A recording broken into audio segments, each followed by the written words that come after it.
Hi, இந்த வீடியோவில் ஒரு புக்கை பற்றி தான் பார்க்க போகிறோம். என்னடா ஏஐ டெக்குன்னு போயிட்டு டக்குன்னு புக்கில் இறங்கிட்டேன் அப்படின்னா, இந்த புக்கில் அவ்வளோ முக்கியமான விஷயம் இருக்குது. வீடியோ லாஸ்ட்டில் சொல்கிறேன். இந்த புக்கை எழுதினவர் யார் அப்படின்னா, ஒரு நடுத்தரமான குடும்பத்தில் இருந்து வந்து ஃபினான்ஷியலாக ரொம்பவே கஷ்டப்பட்ட தான் ஐஏஎஸ் ஆகணும் அப்படிங்கிற கனவுல ஓடிட்டு இருக்கிற ஒருத்தர் எழுதின புக் இது.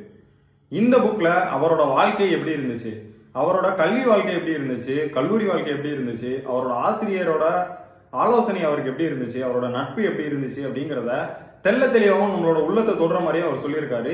இந்த புக்கோட பேர் தான் உணர்வுகளின் ஓவியம். இந்த புக்கை நீங்க படிக்கிறது மூலியமா உங்களோட சுத்தி இருக்கிற ஒரு சின்ன சின்ன விஷயத்தையும் நீங்க ரசிக்க ஆரம்பிப்பீங்க. இந்த புக்ல ஒரு முக்கியமான விஷயம் இருக்குன்னு நான் சொன்னேன் அப்படின்னா, இந்த புக்ல என்னையுமே இன்க்ளூட் பண்ணியிருக்காங்க. என்னோட பேர் வந்துட்டு இந்த புக்ல இன்க்ளூட் ஆயிருக்கு. இந்த புக் உங்களுக்கு வேணும் அப்படின்னு நினைச்சீங்கன்னா கீழே தெரியிற நம்பரை கான்டாக்ட் பண்ணுங்க. இந்த புக்கை அவர் நிறைய இடத்துல பப்ளிஷ் பண்ணிட்டாரு, நிறைய பாராட்டுகளையும் அவர் பெற்றுட்டாரு. நம்மளால நமக்கு முடிஞ்ச சப்போர்ட்டையும் நம்ம பண்ணிட்டு இருக்கோம். கண்டிப்பா சப்போர்ட் பண்ணுவீங்க அப்படின்னு நினைக்கிறேன். இந்த புக் வேணும்னு நினைக்கிறவங்க கண்டிப்பா நம்பரை கான்டாக்ட் பண்ணி உங்களோட சப்போர்ட்டை நீங்க கொடுங்க. நெக்ஸ்ட் வீடியோல பார்க்கலாம். பாய்.